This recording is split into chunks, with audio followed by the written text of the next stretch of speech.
Alexandria dune field, which forms part of the Addo National Park, is considered to be the best example in South Africa of bare coastal dune field, often referred to as a dune sea. So let's take a look at the story and learn a little bit more about these dunes that are absolutely magnificent. Constantly moving, constantly changing. The Alexandria dune field system is extremely dynamic, with sand being continually blown in, building up and traversing inland. Some 375,000 cubic tons of sand is deposited into the dune fields each year. It's the largest and least degraded coastal dune field in the southern hemisphere. Well, we couldn't have chosen a better day to see sand in motion. Often described as a sea of sand, the Alexandria dune field is approximately 80 kilometers long, about 4.5 kilometers wide at its widest areas, and it covers a total distance of about 15,500 hectares.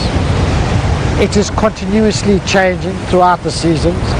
Now in winter it's predominantly our westerly or southwesterly winds, and the dune field is an important bird breeding habitat area.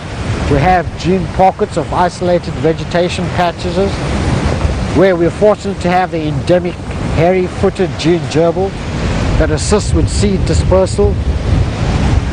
We have the endangered oyster catchers and damara terns nesting in season. In our summer months we have the Siberian peregrine falcon that visits over summer.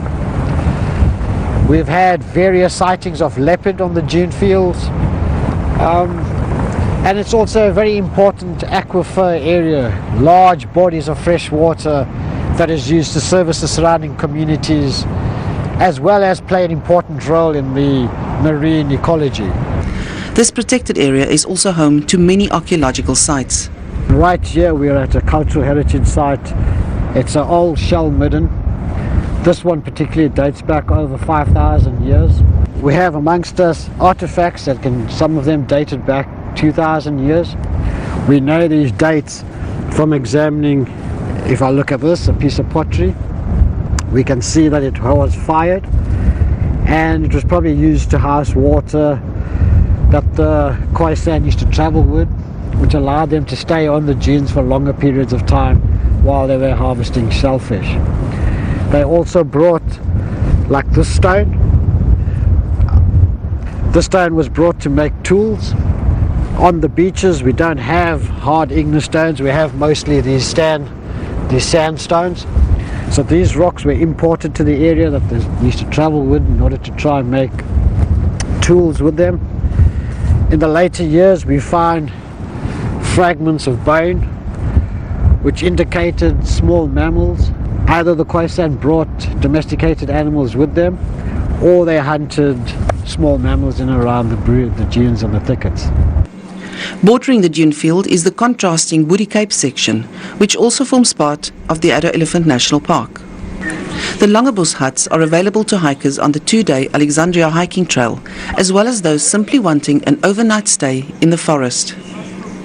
This forest was exploited until the area was declared a nature reserve in 1987. It now enjoys the highest level of formal protection under South African environmental legislation. Linky Bierman, Morning Live, Woody Cape section of the Addo National Park.